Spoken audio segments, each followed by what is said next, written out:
uma ótima manhã, um ótimo sábado, um ótimo final de semana e uma ótima vida a todos nós que aqui estamos, que escolhemos aqui estar.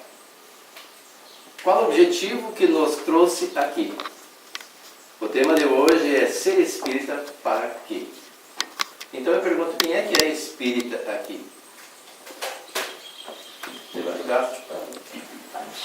Quem é? Quem se julga espírita? Alguns acho que não levantaram o braço porque não entenderam a pergunta. Eu não vou colocar ninguém contra a parede.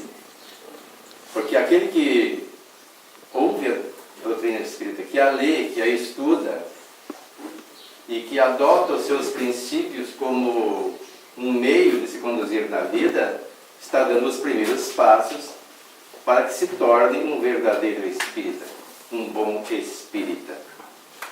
Mas para que nós queremos ser espíritas? Para que as pessoas adentram em determinadas religiões, em determinadas doutrinas ou filosofias e fazem delas princípio de vida? Quais os objetivos? Acessando um blog de pessoas que pertenciam a uma determinada religião e que dela saíram, e que fizeram uma análise do que leva as pessoas a adentrarem aquela religião. E eles estenderam esse entendimento para todas as demais religiões. Então, na visão deles, eles diziam que o que faz as pessoas adentrarem uma religião é ter nascido num lar em que os pais já pertenciam àquela religião. Então os pais incutem na mente dos filhos que aquilo é o melhor para eles. Que fora dali não há salvação. E as pessoas que querem ter uma vida melhor e imaginam que isso só seja possível num lugar determinado, que chamam de paraíso, e que lá vão ficar contemplando eternamente a face de Deus, e que para isso precisam seguir os princípios da sua religião, prosseguem dentro daquele grupo. Uma outra razão que eles entenderam é a necessidade de pertencimento a um grupo. Nós todos temos necessidade, isso é verdade, de sermos aceitos em determinados grupos. O próprio Evangelho nos diz que o ser humano é um ser gregário para viver em sociedade. Ele não foi feito para viver isoladamente. Até alguns optam por esse tipo de vida, mas por uma forma egoística. A doutrina nos recomenda a estarmos na sociedade, vivermos com os homens como devem viver os homens, mas não como vivem os homens. Ou seja, vivermos na presença dos irmãos como sempre estamos na presença de Deus, na certeza que estamos na presença de Deus. Reportarmos todos os nossos atos a Deus. Mas para isso temos que ter o conhecimento da doutrina do Evangelho.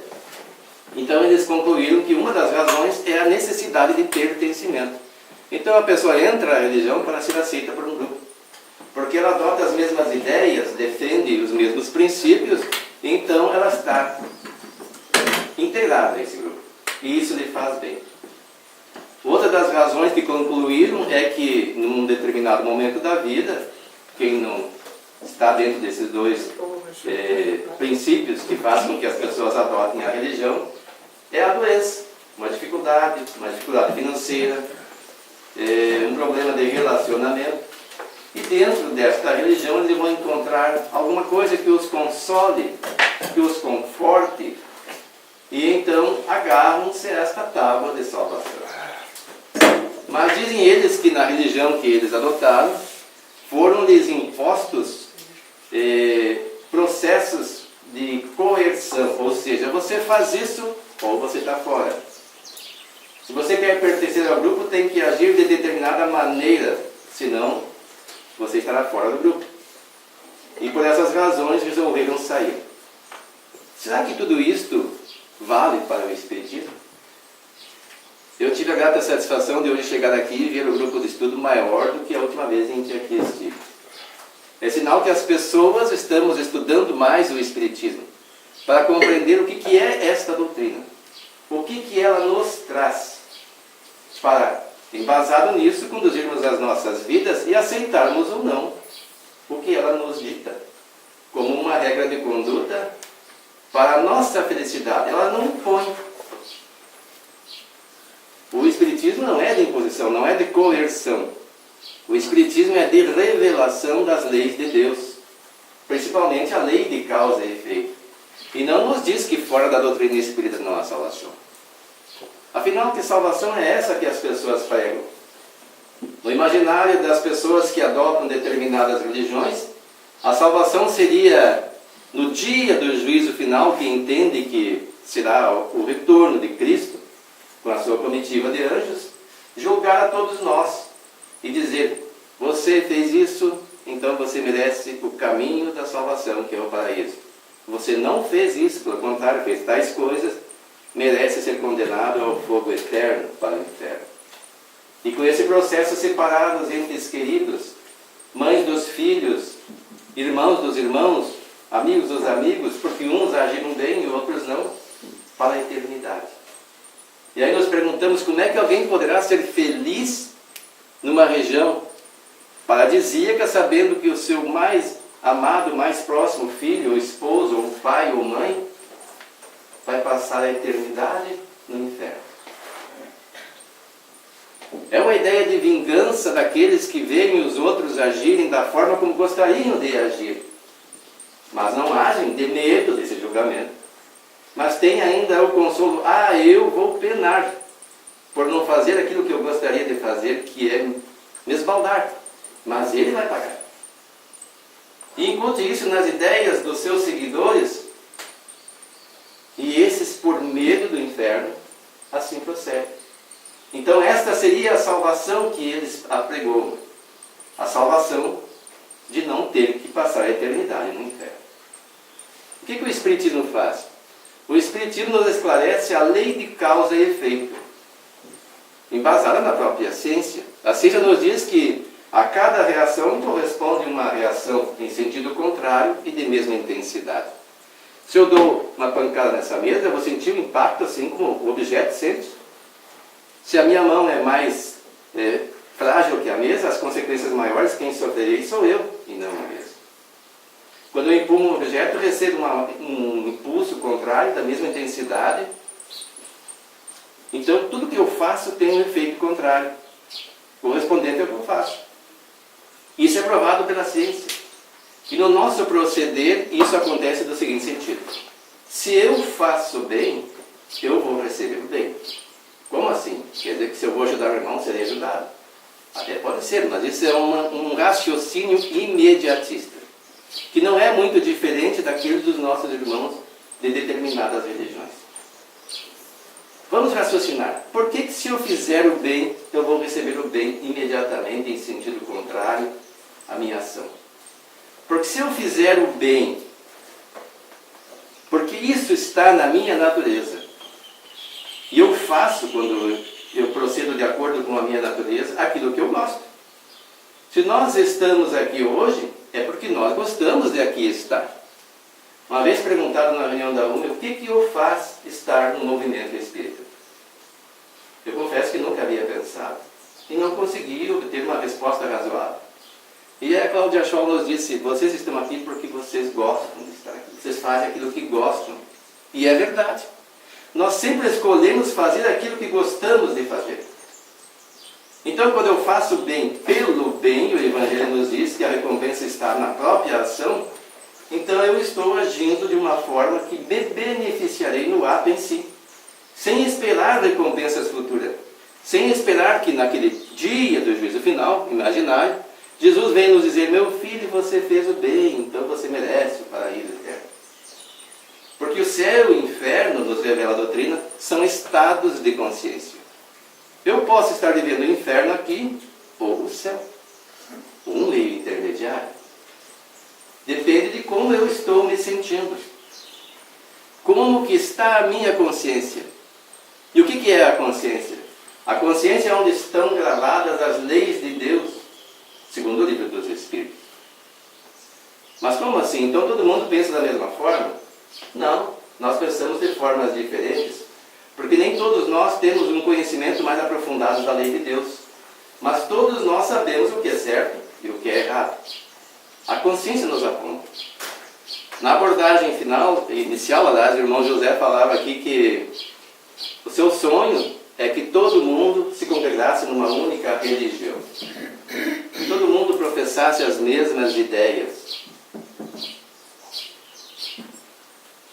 E isso, na verdade, com o tempo, é o objetivo final. Mas não no sentido religioso daquele de hierarquia, de sacerdócio, de rituais.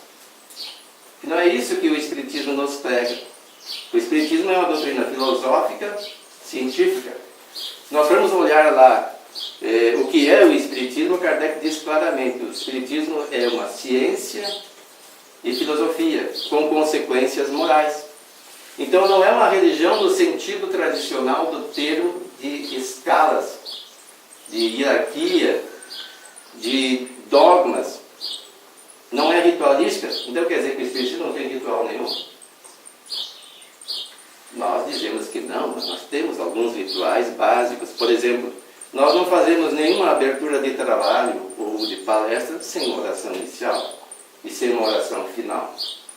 Para agradecer, primeiro para pedir e também para agradecer. Com que objetivo? Então essas palavras têm um poder mágico de solucionar as nossas dificuldades, de harmonizar o ambiente?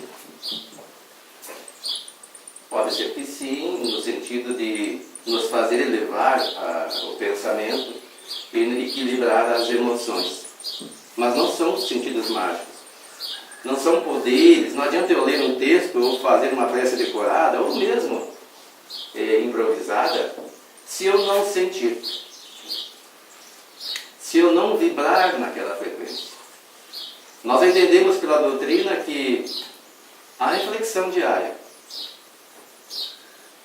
que nos recomenda, inclusive Santo Agostinho, no Livro dos Espíritos, a respeito do que fizemos durante o dia, se não procedemos mal com algum irmão, se não fizemos alguma coisa que desagradasse a nossa própria consciência, se desencarnássemos hoje, estaríamos sem medo de nos apresentarmos diante dos entes, dos espíritos superiores, que eventualmente poderão nos receber, dependendo do nosso merecimento ou não, para analisarmos o que fizemos.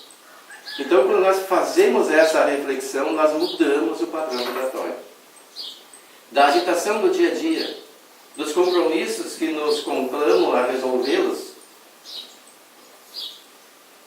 das situações econômicas, muitas vezes, para a maioria pelo menos, difíceis, problemas de saúde que eu mencionei aqui, problemas de relacionamento, que nos conturbam as emoções, que nos colocam distante desse padrão vibratório, que é um canal que nos possibilita estar em contato com os espíritos superiores, que vão nos intuir ideias positivas, a fim de que, fazendo uso delas, possamos sair da situação em que nos encontramos, que nos colocamos, porque é consequência da lei de causa e efeito. Então, para isso serve a oração. E nós não podemos iniciar um trabalho, entendemos assim, que a doutrina nos recomenda, numa casa espírita, sem nos harmonizarmos antes. O ideal seria que todos nós vivêssemos harmonizados, mas aí já não é a realidade do nosso mundo atual. O nosso planeta está numa fase de transição desde quando surgiu a doutrina espírita. Não sabemos até onde vai. Mas ainda é um mundo de provas e expiações. O mundo de provas e expiações é aquele em que nos encontramos na condição de espíritos ainda comprometidos com a própria consciência. Porque ainda não vivenciamos as leis de Deus. Não compreendemos, ou se compreendemos o Evangelho de Jesus, não o introjetamos.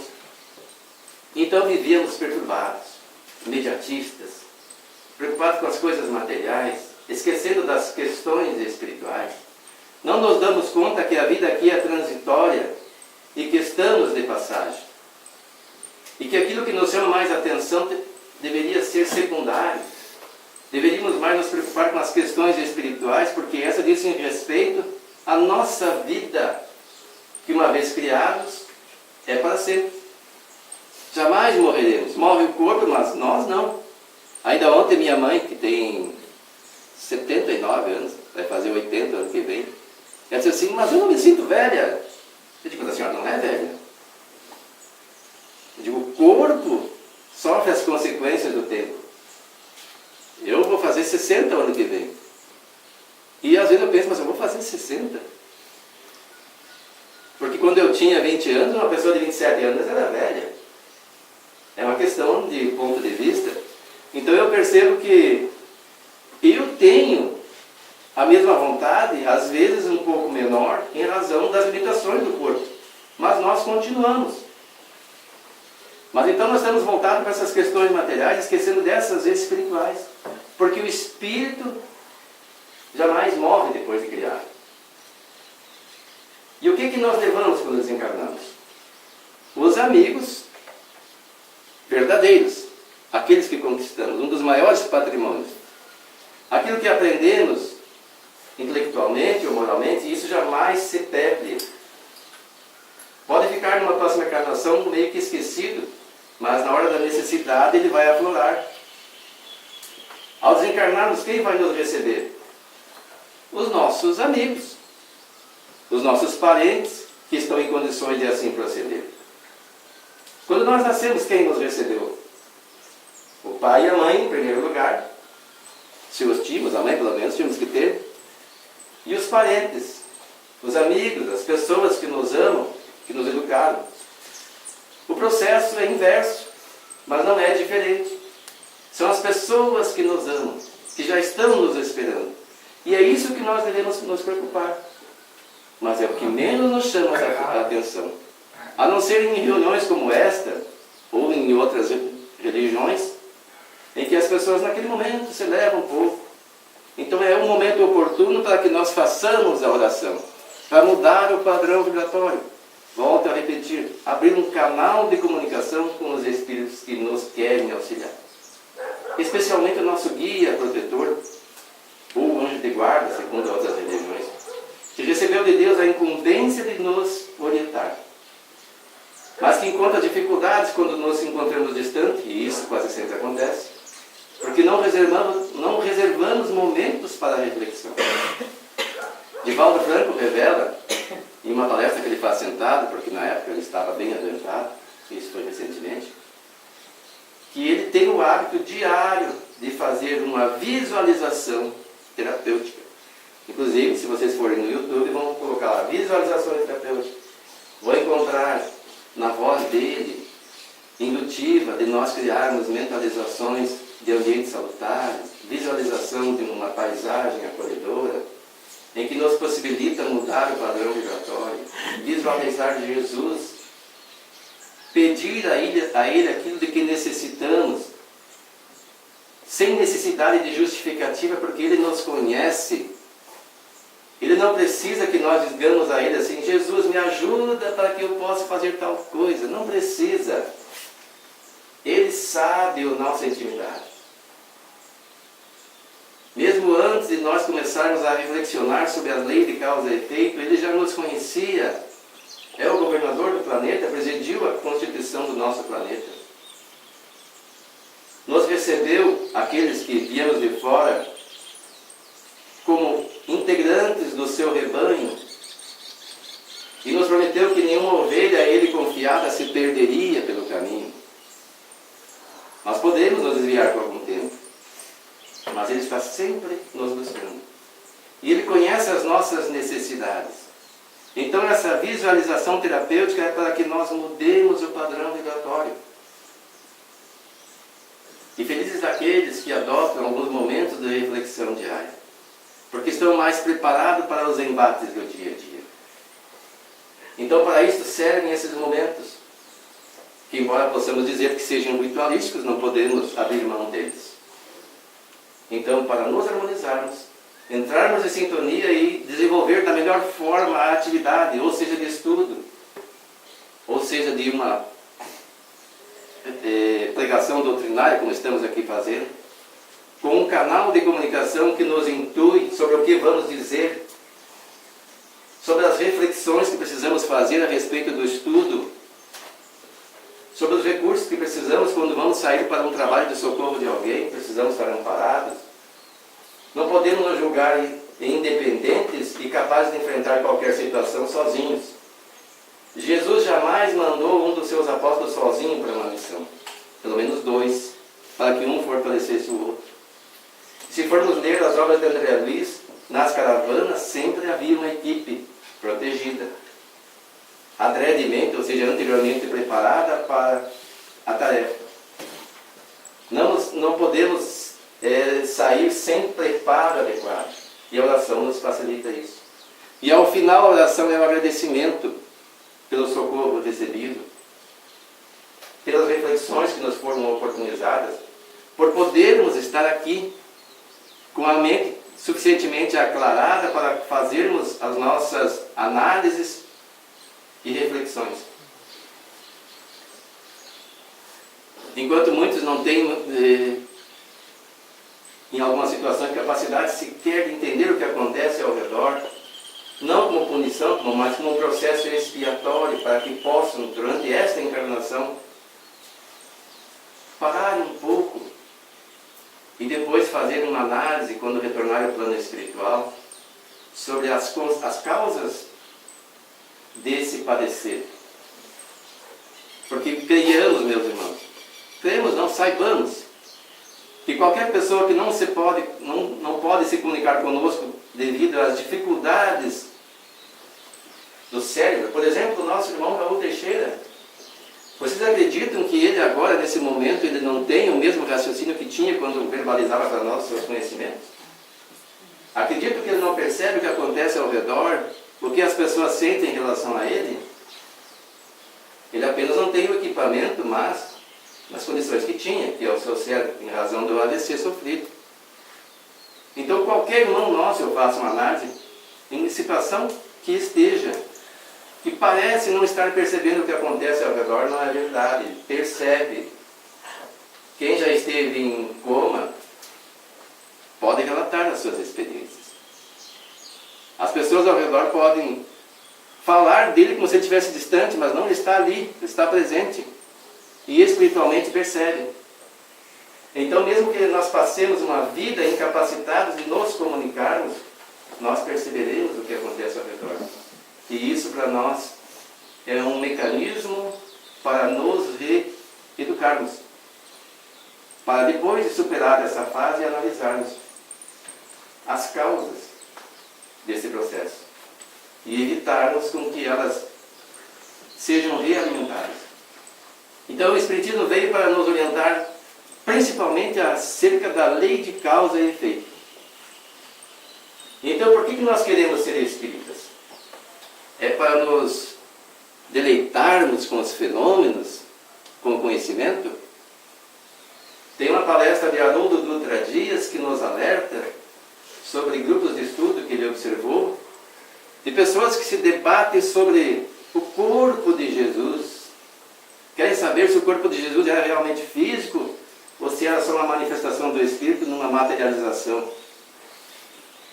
Querem saber quem foi Chico Xavier em encarnação anterior. E ele diz assim: eu venho desembarcado não sei de onde e posso desembarcar num planeta inferior, cheio de livros debaixo do braço, discutindo quem foi Chico Xavier, qual é que era o corpo de Jesus, qual é a importância disso. Estamos numa fase decisiva em que nós devemos escolher o caminho a seguir. As questões das religiões. Por que as religiões, cada um adota uma religião, pensa de uma forma, pensa de outra? Por que todas não pensam igual? O Espiritismo não se foca nas religiões controversas. Se formos olhar o Evangelho segundo o Espiritismo, Kardec já disse que ele aborda as questões incontroversas, as questões morais. Nenhuma religião cristã vai dizer que nós podemos seguir a sua religião sem fazer a caridade, sem aprender a perdoar, sem aprender a ser tolerante, sem ter paciência, sem ter fé, sem ser perseverante, sem amar. Nenhuma religião vai dizer isso. Então esse é o foco do Espiritismo. As questões morais do Evangelho de Jesus. Para que nós o analisemos primeiro.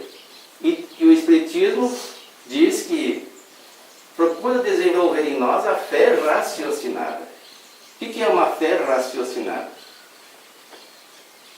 Muitas religiões têm questões dogmáticas. Tal coisa é assim porque é um mistério. Não podemos entrar no mérito dessa questão. Temos apenas que aceitar. O Espiritismo não diz isso. O Espiritismo é de questionamento. Kardec nos recomenda recusar nó de verdade, dizendo que isso é preferível a aceitar uma mentira. Ou seja, sempre questionar. Por isso ela é filosófica. O que é filosofia? Filosofia é o amor ao saber. E como é que eu vou saber se eu não questionar? Como é que uma criança aprende as coisas? Como é que ela aprende a língua? Observemos as crianças. Olhos sempre bem abertos, procurando captar tudo. E sempre questionando, por quê? Mas por quê? Meu filho, você não deve fazer tal coisa. Por quê, pai? Se eu disser a ele, não, é porque eu não quero, isso não vai ser o suficiente. Ele não vai entender. Ele pode até fazer de medo do pai, mas não vai aprender. A hora que o pai não estiver presente, ele vai desviar, vai fazer. Por que o pai não quer que eu faça? E daí vem as consequências. Nós temos que explicar a lei de causa e efeito. Você não deve fazer tal coisa porque isso vai gerar tal consequência. Então a fé raciocinada é isto. É saber por que eu tenho que fazer tal coisa. Eu não devo fazer tal coisa para agradar a Deus, agradar a Jesus. Eles não estão nem preocupados com isso. Deus criou a lei de causa e efeito. E uma vez existindo a causa, vai ter suas consequências. Jesus veio para nos revelar isto. A cada um será dado conforme suas obras, nos disse ele. Não julgueis para não ser julgado. Com o mesmo rigor que julgardes, serei julgado. Quem vai me julgar? Quer dizer que se eu julgar com rigor meu irmão, Deus vai me julgar com rigor? Não. Se eu julgar com rigor meu irmão, quem vai fazer o juízo é a minha consciência. E o mesmo juízo que eu fizer dele, eu farei de mim no futuro se não faço hoje. Então quem julga somos nós mesmos. Mas mesmo que nós julguemos errado, não vamos fugir da lei de causa e efeito. Por exemplo, aqui, se eu enfiar um fio desencapado segurando nessa tomada, eu levarei um choque. Eu já aprendi isso. Isso é racional. Mas se eu não aprendi, se eu fizer isso, o que vai acontecer? Levarei um choque da mesma forma.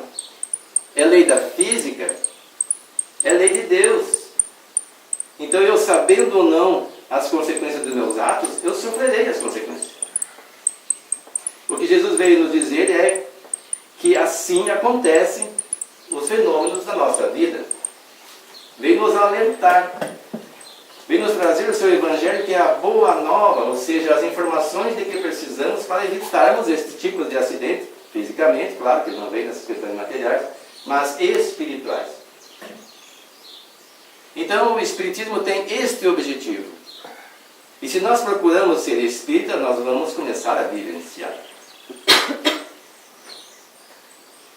Há pessoas que vão às religiões, nos seus encontros, e acham que isso é suficiente. Porque aprenderam que não devemos fazer ao outro aquilo que não gostaríamos que o outro nos fizesse. É isso que o Espiritismo prega? É isso que Jesus nos ensinou? É uma distorção das palavras de Jesus, quando ele disse: fazei ao próximo aquilo que gostarias que vos fizesse. Que é diferente. Não fazer a ele o que não gostaria que nos fizesse. Não fazer a ele o que não gostaria que nos fizesse é não fazer nada. E não fazer nada não é o suficiente. Porque nós seremos responsabilizados pelo mal que advier do bem que não fizemos. Então Jesus nos recomenda fazer ao próximo aquilo que gostaríamos que nos fizesse. Mas você está falando do Espiritismo ou de Jesus? Ora, nós estamos falando de Espiritismo, que é o cristianismo redivivo, que é o Consolador prometido por Jesus, porque ele percebeu que as coisas que ele dizia na época seriam esquecidas ou deturpadas ao longo do tempo. E ele nos disse que no momento oportuno nos mandaria o Consolador. Nós aprendemos que a primeira revelação veio por Moisés, trazendo a ideia de um Deus único e os 10 mandamentos.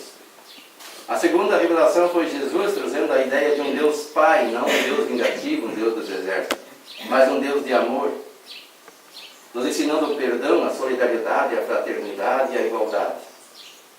Muito ele não podia aprofundar, porque nós não entenderíamos, nós ainda não tínhamos o conhecimento suficiente na área da ciência para entendermos. Deixou para quando chegasse o momento oportuno. Então a humanidade evoluiu intelectualmente, mas teve uma certa dificuldade ao longo deste período nas questões espirituais. Houve muito sincretismo, ou seja, as pessoas que se convertiam ao cristianismo para serem melhor acomodadas tinham os seus credos adaptados à religião nova. Basta nós olharmos o que aconteceu com as próprias obras que estão dentro da Bíblia. Porque a Bíblia, o que é a Bíblia? É um compêndio de livros escrito pelos apóstolos. Temos os 4 evangelistas e muitos outros que depois foram excluídos e formaram um livro único. O Antigo Testamento é a lei judaica. Quem quer conhecer o judaísmo, leia o Antigo Testamento. Quem quer conhecer o cristianismo, leia o Novo Testamento. E as pessoas que se dizem cristãs dizem que a Bíblia toda é cristã. Os princípios, sim, estão lá no judaísmo.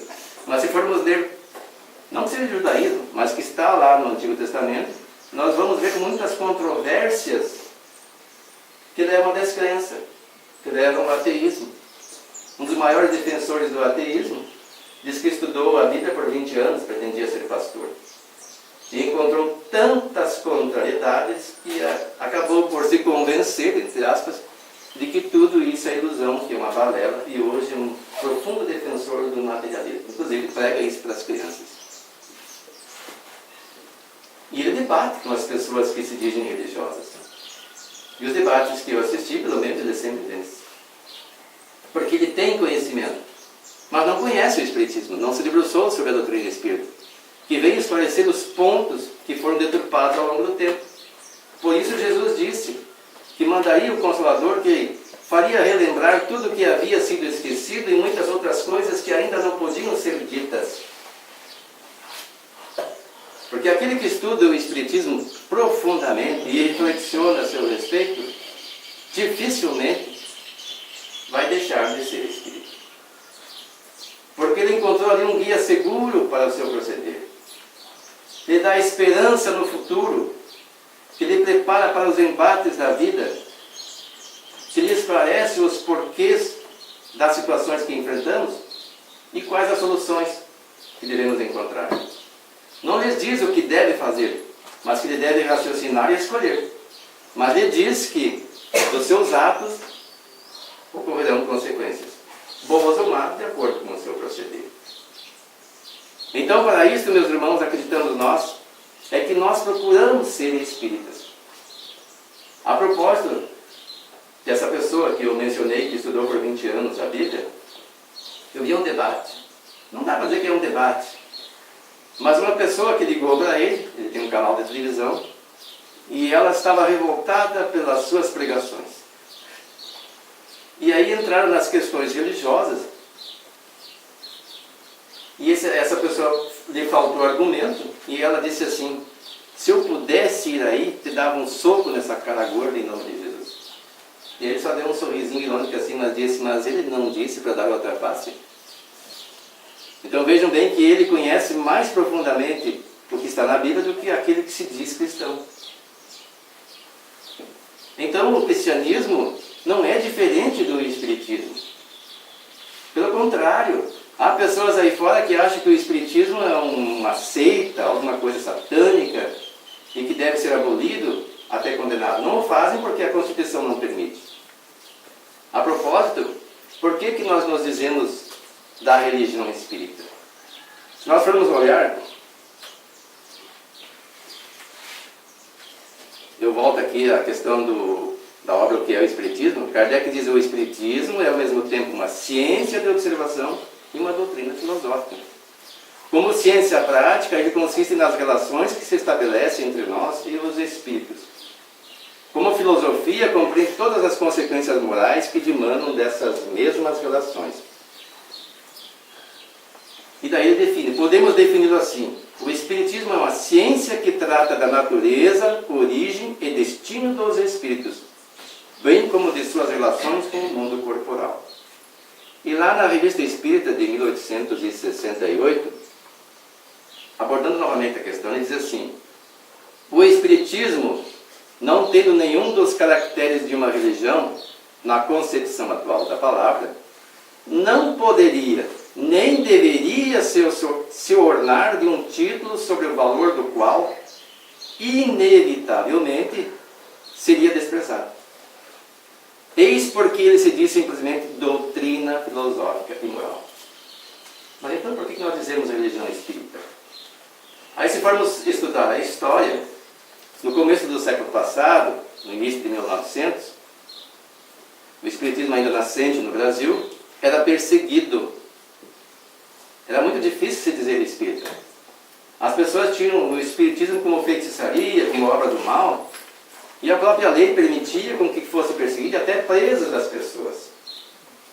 Mas como dentro do espiritismo as pessoas estudamos, e tem muitas pessoas que aprofundam a questão, e são muitas pessoas até dentro dos bancos acadêmicos, aprendem sobre a lei, perceberam que a nossa Constituição da época, e hoje mais ainda, reservava o direito livre do exercício de qualquer religião. Então foi adotado a terminologia religião espírita. E como juntamente com o espiritismo outras seitas ou doutrinas espiritualistas eram perseguidas, pegaram a brecha e também começaram a dizer-se espíritas. E hoje há um questionamento assim: por que tal religião lá diz que é espírita? Espiritismo não é uma coisa criada por Kardec? De fato, mas não tem nada lá que lhe dê o direito exclusivo do uso da palavra. Não tem o direito autoral da expressão. Se nós formos olhar, inclusive há circulando aí na internet, muitas vezes no WhatsApp, informações que não são espíritas. E está lá FEB, Federação Espírita do Brasil.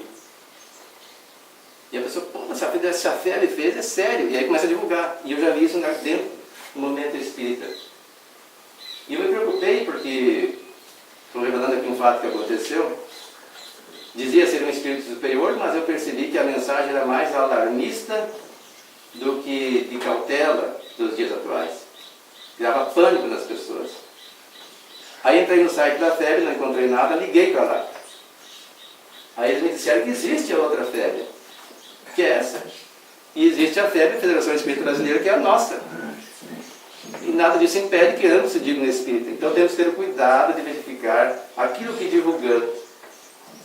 O Espiritismo também nos ensina a não divulgarmos notícias falsas. Por isso Kardec disse: é preferível, volto a repetir, negar 9 verdades a aceitar uma mentira. Porque se eu aceitar uma mentira e passar adiante, eu posso fazer um grande estrago. E se eu negar uma verdade, ela não vai deixar de ser verdade. Um dia ela florará. Não é porque eu a negue que ela vai deixar de ser verdade. A propósito, muitas pessoas que pensam de forma diferente do movimento espírita. O que é movimento espírita? Vamos distinguir espiritismo de movimento espírita. Espiritismo é aquilo que está na doutrina, nas obras básicas. E também nas obras complementares. Mas basicamente, como a palavra diz, nas obras básicas. Que são o Livro dos Espíritos, o Livro dos Médiuns, o Evangelho segundo o Espiritismo, o Céu e o Inferno e a Gênese. E também esse livro menor, que é o Espiritismo, para quem quer começar a aprender. Mas basicamente esses 5 primeiros que eu mencionei.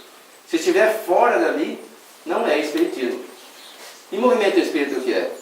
Movimento espírita é aquilo que os adeptos fazem do Espiritismo. Isso que nós estamos fazendo aqui é movimento espírita.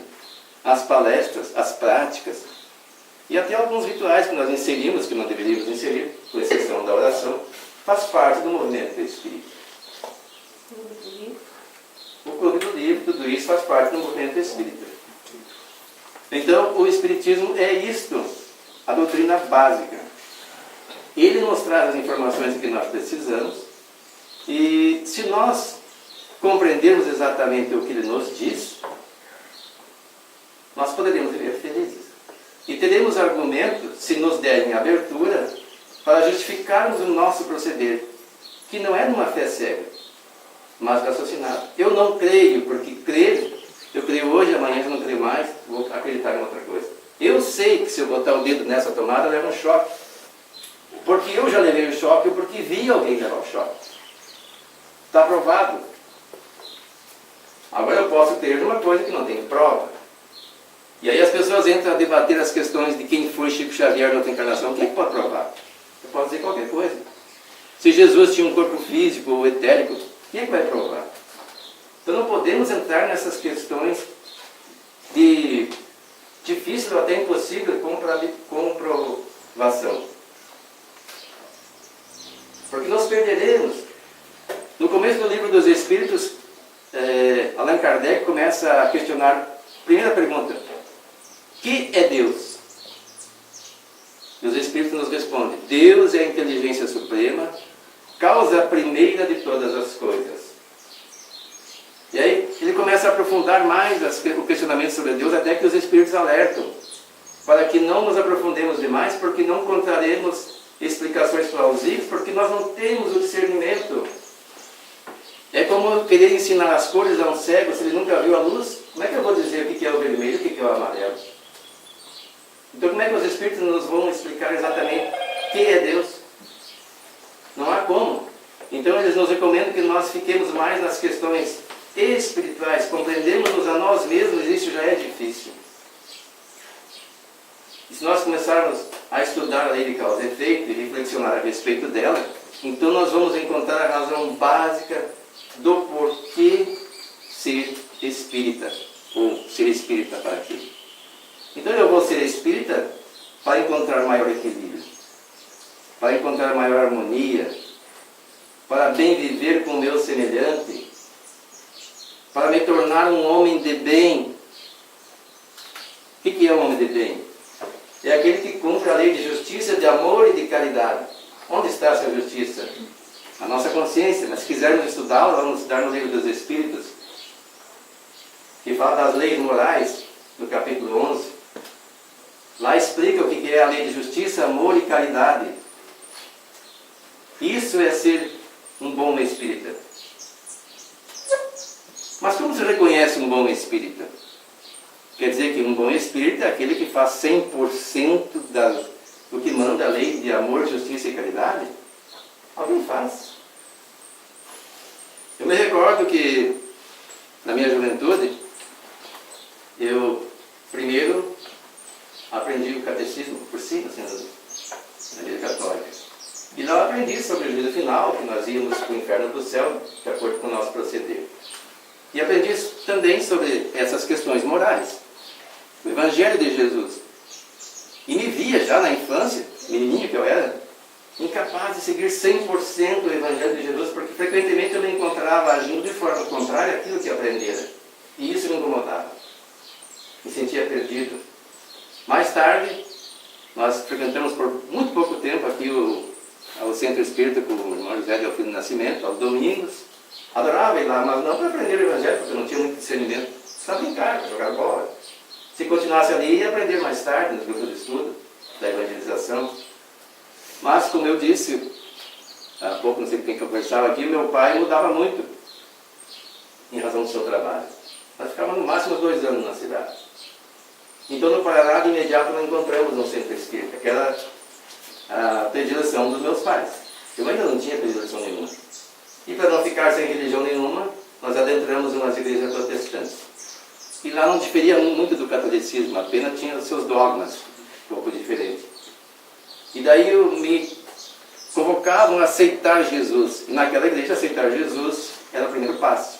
A pessoa ia à frente no processo ritualístico, de joelho, debruçado, e simbolizava aceitar Jesus, para depois receber o batismo. Aí era uma pessoa convertida na religião e estava salva.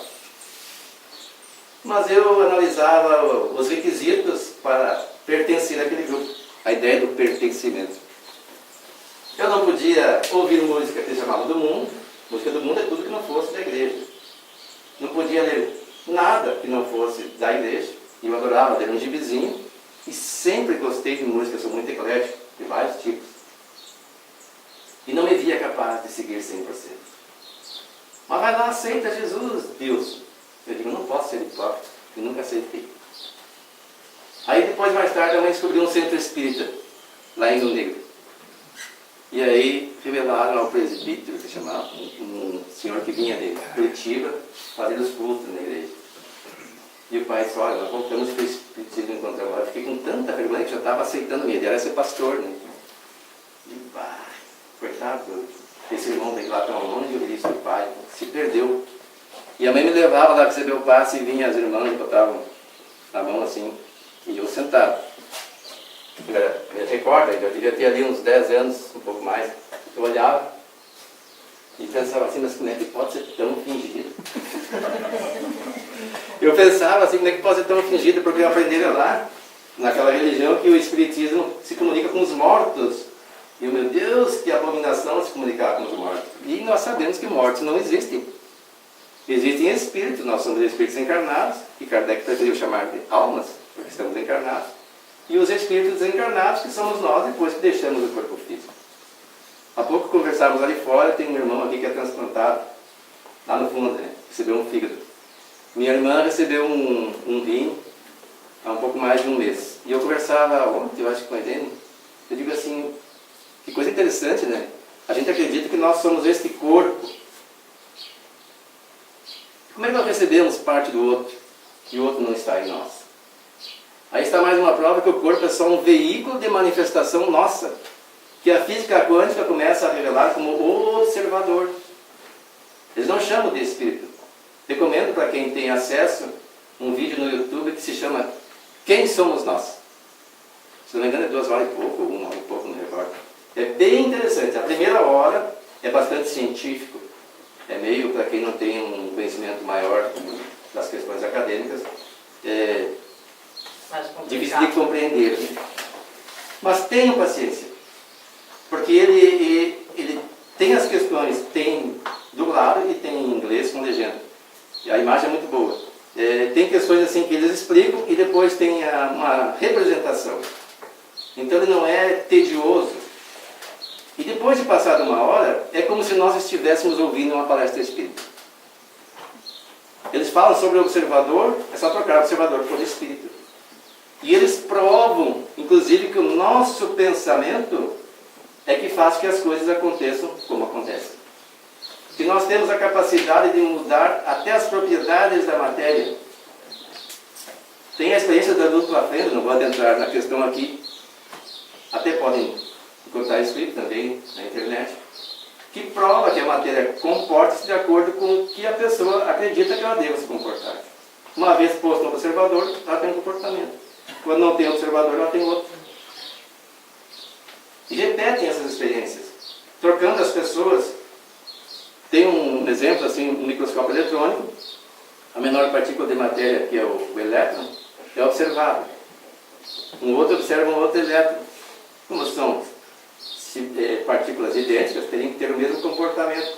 Mas cada um relata um comportamento diferente. E eles, como que tem um comportamento diferente? Colocam os observadores. As partículas mudam de comportamento conforme o observador. E aí eu começo a reflexionar a respeito daquela obra, não vou fazer propaganda dela, que diz que existe um segredo que nos faz obter ou não sucesso na vida. E que nós criamos barreiras para o sucesso, tanto física como espiritualmente. Eu pensava assim, mas como? Eu sei como é que é a minha vida, não adianta acreditar. Mas o universo conspira a favor quando eu acredito e trabalho. Agora falando em crença, né? Porque nós ainda não temos uma prova, além dessa científica, porque a gente não é cientista, e que acreditar que eles existem, não temos outras que nós podemos manipular, a não ser aqueles que têm acesso a esses equipamentos.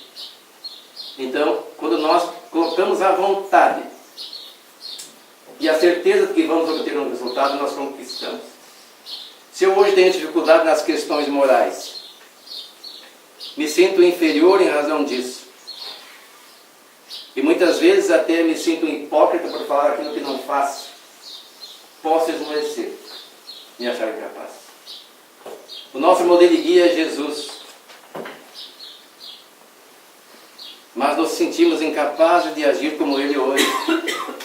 No entanto, é Ele que nos conduz, nos disse: tudo que faço, podeis fazer e muito mais.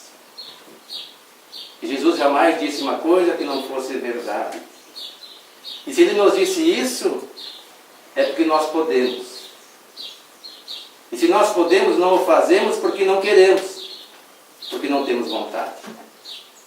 Ou será que é porque não experimentamos ainda os resultados do bom proceder? Então você reconhece o bom espírita, o verdadeiro espírita, aquele que faz esforço por vencer as suas inferioridades morais. Não é o santo, porque esse não existe na terra. O único que poderia ser assim chamado é Jesus, e não quis aceitar esse título. Dizia que santo só o Senhor Deus. Então, se nem ele quis aceitar, então não existe o bom espírita santo. Existe aquele que se esforça por vencer as suas más inclinações. Instrumento para isso nós temos a reflexão, o estudo, o Evangelho de Jesus. Então, para isso, nós temos a certeza é que nós procuramos ser espíritas. Para quê? Para vivermos melhor. Não é para agradar a Deus, a Jesus. Porque Deus nós não entendemos ainda o que é. Mas nós conhecemos o nosso próximo. E Deus está revelado no próximo, na natureza. Como dizia a Madre Teresa de Calcutá. Como eu irei amar a Deus, que é uma coisa abstrata que eu não entendo, se não amo você, que está aqui na minha frente? Então, ser espírita para quê? Para aprender como amar. E nesse amor experimentar a felicidade, sentir no nosso íntimo o reino de Deus, que não está fora, mas está dentro. O reino de Deus não é exterior, é interior. Deus não está distante, não o busquemos em lugares restritos, mas em nós mesmos. Ele se revela em nós. Ele nos ama. Mesmo que nós não o compreendamos e ainda não introjetemos o Evangelho de Jesus. Fiquemos com essa reflexão e saibamos então por que nós somos espíritas. Muito obrigado.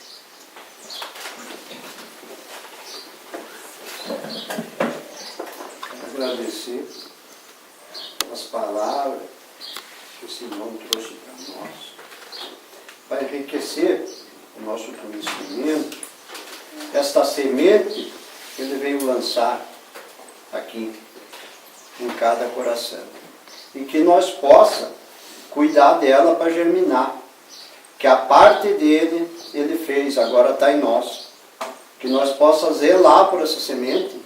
E convido os meus irmãos, com muito carinho, que ao nós sair daqui, nós faça meditação nessas palavras e nós possa ser outra pessoa, se conduzir diferente. E voltando um pouquinho atrás, como ele me falou que os espíritos eram muito perseguidos, eu tenho testemunha.